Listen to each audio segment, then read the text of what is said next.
Mr. Murgatroyd, why does a mouse go moo, moo, moo when a national crisis is near? Mr. Winterbottom, I think it's because there are far too few irrational tactics here. Yes. But don't you think a book that's upside down is an almost irresistible force? Oh, yes. That is just the reason why the rain comes down. Of course, scientifically. Oh, of course. Hello, I'm Nicholas Frankau, and that was Murgatroyd and Winterbottom. Or to quote their theatrical billing, two minds with not a single thought.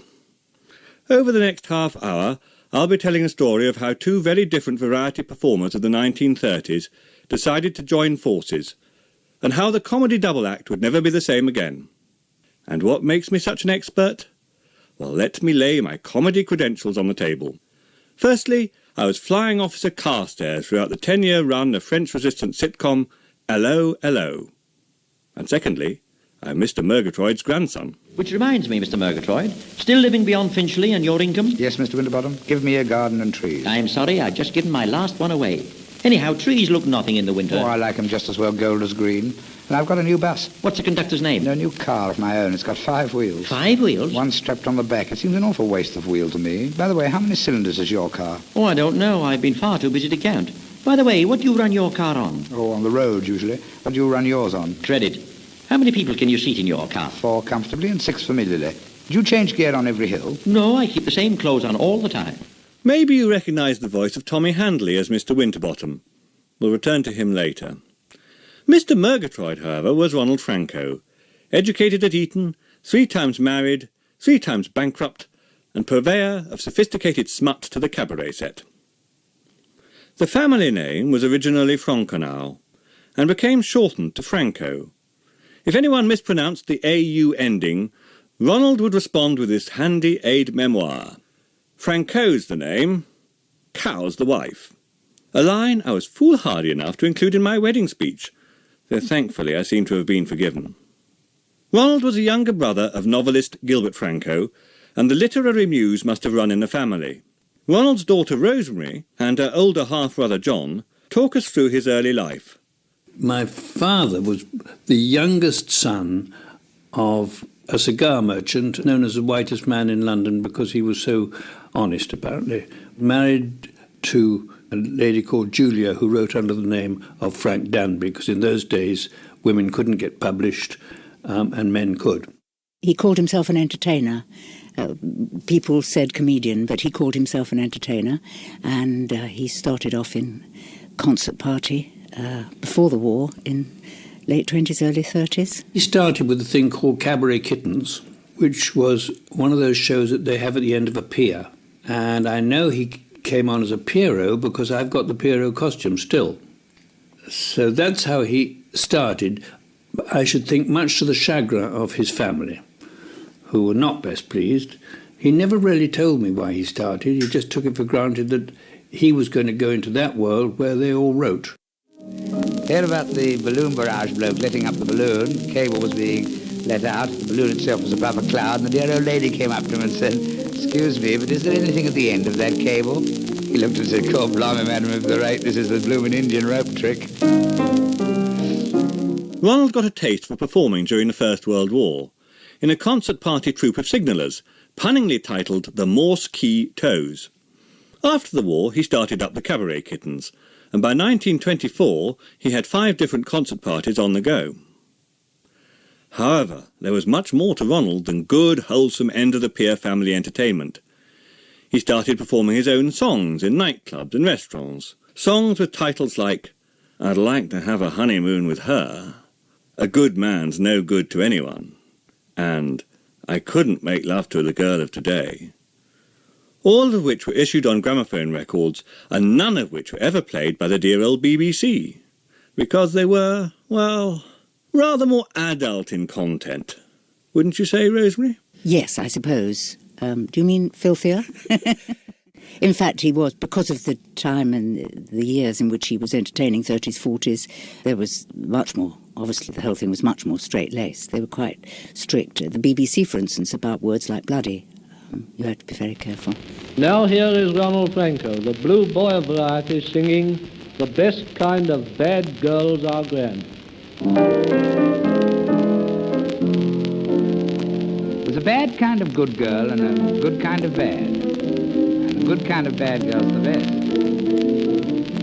The bad kind of good girl will drive a chap mad, yet his further endeavours arrest.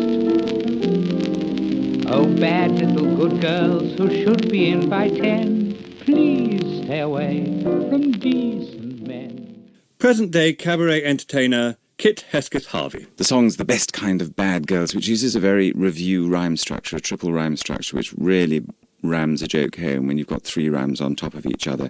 They've got charm to and wit, and the plural of gut. Yet if they meet your mother or father, poor mutt, they know how to look pure, though they're anything but. Or they've a smattering of French to increase their allure. They may call you chérie and breathe of l'amour, but of all the French words, well, their favourite's encore. I mean, it's pretty tame by today's standards, but in those days it would have been very delicious, particularly to the nicely bred audiences to whom he was speaking. The bad kind of bad girls soon get you enraged, no respecters of money or lives. While the good kind of good girls, well, they get engaged and then make the sweetest of wives. Bad little good girls just love to see you fall, and good bad girls are the best of all. The best kind of bad girls have no one, like the worst kind of good girls have got. They've a mercenary mother or pugilist brother, which the best kind of bad girls have not. They don't think of compromising or marrying you. They don't fall in love or cause a hullabaloo. But though they don't fall in love, they pretend that they do. Oh, the best kind of bad girls are grand. His blue material was best suited to the nightclubs on which he was king. I did accompany him again as a very young man, and in those places he was much loved. He was, strangely, which I discovered, quite nervous about performing. Beforehand, we quite often had a meal together, and he was, during the meal, definitely nervous. Once he got on stage or wherever he was, like in the middle of the dance floor, he appeared to lose all nerves and was marvellous. Most of Ronald's songs were written and performed with his long-serving pianist Monty Crick, who was always telling John, "Your father can't sing, he just thinks he can."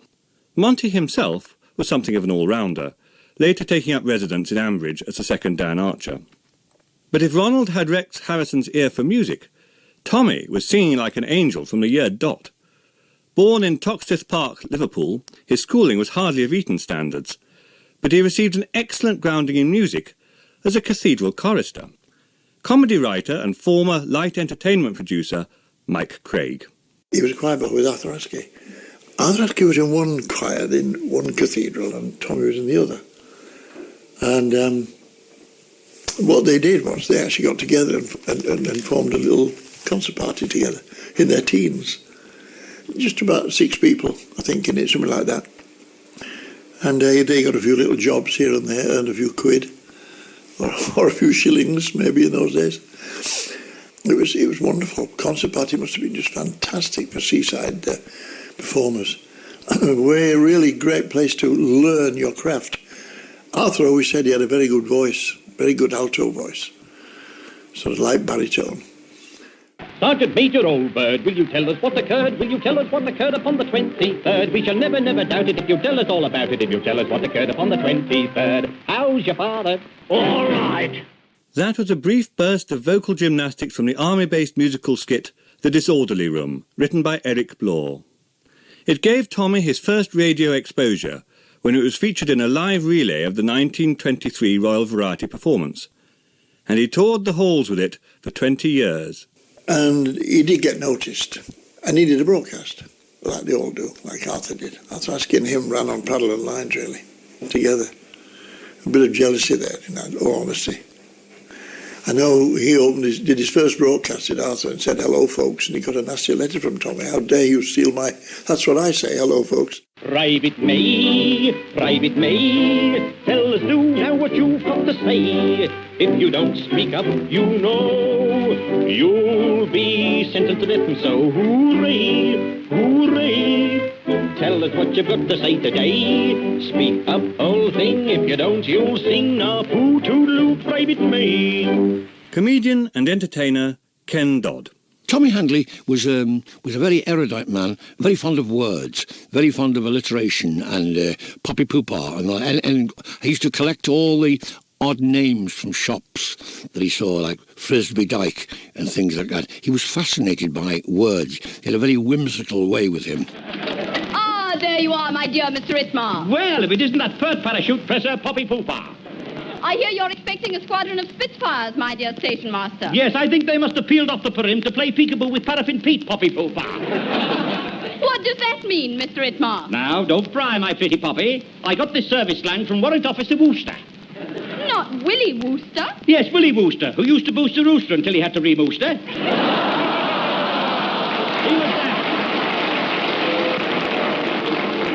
He was one of the Worcester Woosters. He was one of the Gloucester Fosters. It was I who introduced Fanny Foster, the wap from Gloucester, to Willie Wooster, the waif from Worcester. No, really? Yes, you see, at first, the Worcester Woosters used to abuse the Gloucester Fosters, but one day a bull tossed Fanny Foster of Gloucester and introduced her to Willie Wooster from Worcester. You see, and this fostered the friendship of the Fosters and the Woosters and induced her to become the wap wife of Will Wooster from Worcester. Tommy Handley with Jean Capra, showing that it takes more than a capacity audience of RAF servicemen to get him tongue-tied. That was from a wartime edition of It's That Man Again. But back in 1930, it was doubtless Tommy's precision, quick-fire delivery and his fascination with wordplay which made Ronald Frankau think they could work as a team. They first got together making recordings anonymously, under the names North and South. They played up their differences in class and dialect and sang well-known comic songs with a bit of patter in the middle. By 1934, they were each established as solo performers, but still felt they had something to offer as a double act. They approached the BBC head of variety, Eric Maschwitz, and proposed a new type of act. Not the traditional comic and feed, but two equally funny men sparking off each other in lightning displays of gags and puns. I'm glad you're interested in paintings. Do you like sergeants? I prefer officers. I'm rather a snob. How about Holbeins? Half's enough for me. I picked up a lovely bargain at Rembrandt's sale the other day. What was it called? Lot 22. Oh, that's an awful lot. What's the subject? A nude figure doing her hair. Oh, what's the brushwork like? I'm coming to that later. I don't know who painted it. Wasn't it written on the bottom? Definitely not. Are you keen on things in oils? Yes, sardines. But I like watercolours. What do you think of this miniature? Watercolour. The crimson of that sunrise. It's the sunset. Well, I'm only 12 hours out. How do you know the difference, anyway? If I hold it in the east, it's dawn. If I hold it in the west, vice versa. It's a Turner, you see. By now they had cast aside their anonymity and accredited on one of their gramophone records as Murgatroyd and Winterbottom, known to the police as Ronald Frankau and Tommy Handley. The duo made their BBC debut on the 13th of December 1934, receiving a joint fee for their efforts of 30 guineas. Their broadcasts often took the form of a highly topical commentary on some sporting event, either broadcast just after or occasionally just before the event itself. Rosemary recalls her father and Tommy meeting up to thrash out a script. Well, I did enjoy he and Tommy Handley writing the Murgatroyd and Winterbottom scripts, which they seemed to do in Daddy's office in our flat in High Street, Kensington. And there they would sit, and Ronald smoked his Balkan Sobrani cigarettes, and I don't know what Tommy smoked. Wouldn't that be appalling now for a child to be exposed to all that? And they would open the door with great rushes of cigarettes and smoke and guffaws of laughter. I suppose they had to come out and use the bathroom occasionally or get a coffee, or unless they were quaffing whiskey sodas, I don't know. And what I remember as a child was the amount of smoke that came out of the office every time they opened the door, and the amount of laughter. I mean, they laughed at every single joke they wrote, which is a good thing to do before you broadcast it, obviously, rather than at the time. And I enjoyed that very much, and I enjoyed listening to them afterwards. But that I remember that with pleasure because of all the laughter. Well, Mr. Winterbottom, you look in good spirits. I wish it were the other way. Incidentally, Mr. Murgatroyd, last night I got a bottle of whiskey for my wife. What a wonderful swap.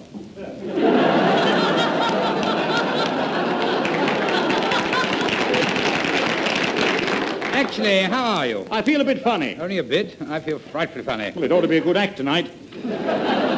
Won't be appreciated by the audience in the studio. Why not? Well, look at them. Better they're eating a bit of cheese. Hey, they got in on the strength of that. They certainly don't look a very intelligent lot. No, obviously friends of Nosmo King.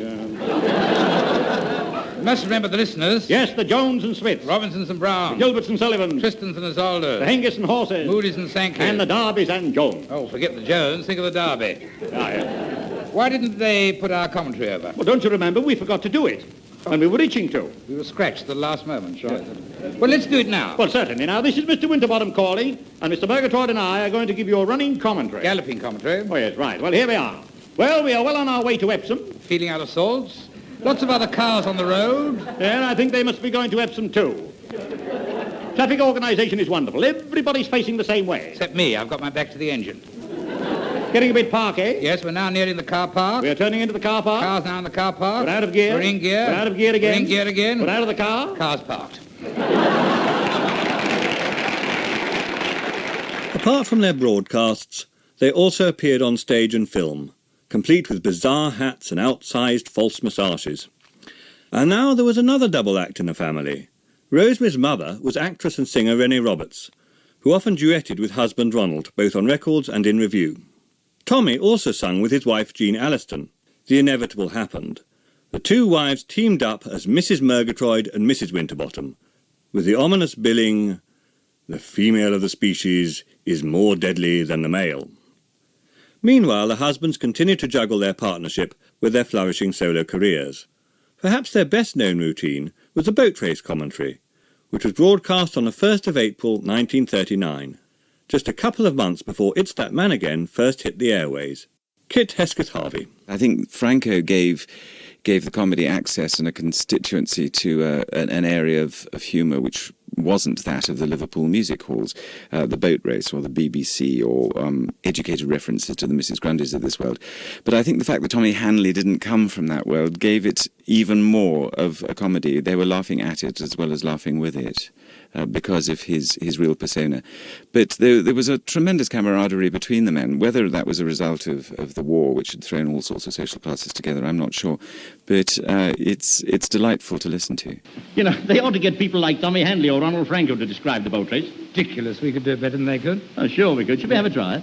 Well, all right. Come on. Hello. This is Mr Winterbottom calling, and Mr Murgatroyd and I are going to give you a running commentary. No, a rowing commentary. Yes. Rowing commentary on the annual boat race between Cambridge and Oxford. Oxford and Cambridge. Lauren Hardy. Sausage and mash. E&OE. Han and Swafford. And Oxford and Cambridge. I suppose Tommy Handley and Ronald, in their Murgatroyd and Winterbottom act, were the first of the really fast, in those days considered fast, duologues. They were the first double act that really took off, I think. There may have been some before, but I didn't know of them. And they apparently, although it was very carefully written, they apparently sparked off each other as if it was ad lib. And it was normally on some topical subject, so that they didn't often use the same material twice. Oxford 12 stone 10, Cambridge 12 stone on the hoof. This is a record for this course. Oh, yeah. I can now see the boathouse. The Cambridge crew are just carrying their craft to the waterside. They're putting it in the water. They're getting in. They're in. They're out again. They're in again. I can still see the boathouse, and the Oxford crew are just carrying their craft to the waterside. They're putting it in the water. They're getting in. They're in. They're out again. They're in again. All square. Both crews look very fit, don't they? Command the Winterbottom. They certainly do, Private Murgatroyd. Ronald Frankau, a very, very witty man, very, very well educated, rather a posh accent. Tommy Handley, very, very clever with words, whimsy, and had a lovely, lovely twinkle in his eye. Those comedians of those days had joy. They had joy in their humour. Today, alas, a lot of the comedians, I would say 90% of the comedians today, don't have any happiness in them. It's all sneery comedy, all scoring points of somebody else and sarcastic. So I think Murgatroyd and Winterbottom were two nutters who had one or two things to say about the way we live in those days. I think it was different from other double acts, and I think chiefly it was the speed. It was so fast that they didn't even hang about for laughs. They didn't put pauses in for us to be laughing at home. They just got on with it, and you had to smile or hold your laughter in so that you didn't miss anything. It was clever. It was clever. They respected the audience. They assumed the audience would keep up with them. I didn't think all this at the time. I've thought this subsequently in my great maturity. But it was good news. It worked. The bridge is packed with tight people. I mean, tight with packed people. I mean, packed tight with people. That's right. The cheering here is quite deafening. I think we better both cheer here, don't you? Cambridge are now leading, the fourth highest of their longest suit. The Coxes are still shouting the strokes. Here it is, Cambridge, 112, 112, 112. Oxford, X2 on, 2 on X3 draws and 4 away. Not quite a record for the course. No. I say, Captain, the water's rather choppy here. Chopped anymore, it'll be ruined. Great stuff. A lot more intelligent people standing on the bank here. Yes, the crowd isn't quite so dense now. No. Who's that man there twirling a cane? Oh, that's the headmaster of Cambridge. Oh, really? By the way, Murgatroyd, what school did you go to? Oh, I'm an old harmonium. Old harmonium? Where did you go? I'm an old cowhand. Oh. Both Coxes are shouting 4. They are passing the Chiswick 8. Chiswick 8 are rowing very well. Very well indeed. Mortlake Brewery is now in sight. There will be 2 minutes interval. After the outbreak of war, the BBC Variety Department shifted from London to Bristol, taking Itmar with it. The massive success of Itmar, plus the fact that it was transmitted for much of the year, meant Ronald and Tommy's joint broadcasts became less and less frequent. But then, in 1944, Ronald made an awful discovery. Mr Winterbottom was getting more money than Mr Murgatroyd. Tommy had always earned more than Ronald as a solo performer, but for their double act the fee was split down the middle. When Ronald found Tommy was getting 40 guineas per broadcast to his own 30 guineas, he dashed off an angry letter to the BBC. He accused Arthur Brown, the Variety booking manager, of behaving like a factory owner in a distressed area, and even called him a human pillbox. The amiable Mr Brown proposed a novel way of restoring parity, not by raising Ronald's fee, but by cutting Tommy's. He curtly dismissed the tone of Ronald's letter as the product of a debased mind. However, Ronald's quarrels were all with the BBC and not with Tommy. Here they are, joining forces in a patriotic song that every soldier could sing along with, though the lyrics may be slightly different. Good luck, and the same to you. Good luck in everything you do. Blackouts can never blot out the silver lining that comes shining through. No, we're not downhearted. Britain is going to smile and grin. Britain is going to fight and win. Cheer up, the skies will clear up, and soon our boys will be home once again. Have you been called up? No, the telephone was out of order. What's that badge you're wearing? Badge? Oh, that's this morning's egg. Yoke over. Now, what are you thinking of joining? GMC. GMC? Gunmetal clock. You know, used to be the Black Watch in the last war. Oh, yeah. What would you join if you could? Sausages. Oh, talking of that, I knew a butcher who sat on his sausage machine the other day. All his customers got behind in their orders. Oh, talking of machines, I've got a new weapon. Really? Yes, it's a shell that, when it's fired, returns back to the gun with 15 prisoners. It's called the Beaver. The Beaver? Yes, bring them back alive.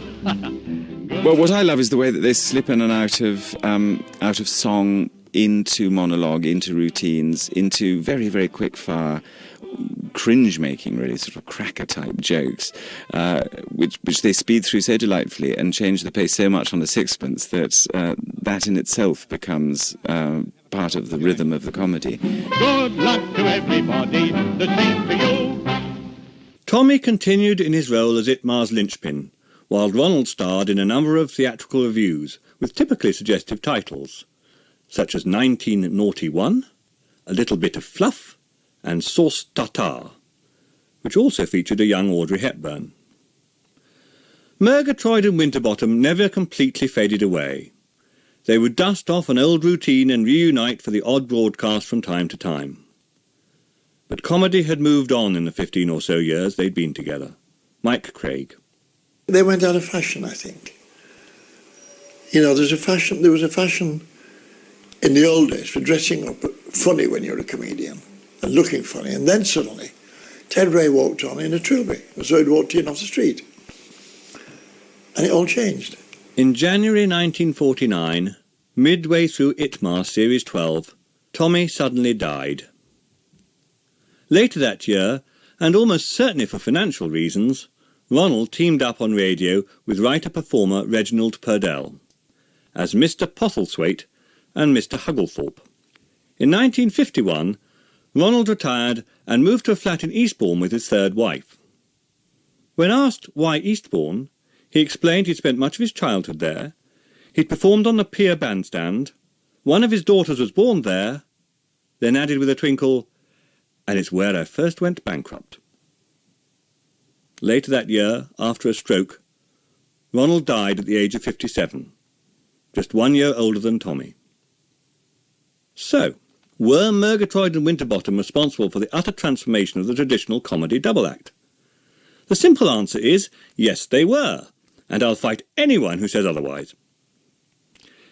And if there's such a thing as a double act gene, it's well and truly present in the Frankau dynasty. I was part of a double act in LOLO. Renee Roberts, alias Mrs Murgatroyd, later paired up with Gilly Flower in Fawlty Towers. Renee's daughter Rosemary was neighbour to TV's archetypal domestic twosome Terry and June, and Rosemary's son, Sam, is one half of the duo who scripted Peep Show for a present-day Mr M and Mr W. So, from the Handleys and Francaus, the Carstareses and Fairfaxes, the Tibbs and Gatsbys, the Terrys and Junes, the Armstrongs and Baines, the Mitchells and Webbs, and the Murgatroyds and Winterbottoms, it's goodbye. Why are we standing here, my man? Oh, Murgatroyd, you sing just grandly. I've heard you sing as Tommy Handley. Ronald Frankau, ain't you swell? Yes, I'm on next week as well. Indeed to goodness. Mr. Look you, I can't see why on earth they book you. Otherwise, the BBC. Yes, they're always using me. I love their signature song, which just piles the rhymes on. Other double turns they've got 'em, no announcers ever shot 'em. Though their copybooks they blot 'em, Murgatroyd and Winterbottom never would. But those 4 autumn rhymes are just heaven, and it was very, very slick. It was incredibly slickly done. Ah, the double turns they've got 'em. No announcers ever shot 'em. Though their copybooks they blot 'em. Murgatroyd and Winterbottom never would. Though nothing could be so absurd as us, agree if you have heard us. Then our speed postpones our murders. Nobody has time to bird us. If they could sing tra-la-la, why tra-la-la, folks sing it always do. Sing hey, sing hey, sing hey, hi-ho you. Sing hey, sing hey, sing hey, hi-ho you. What a vowel song.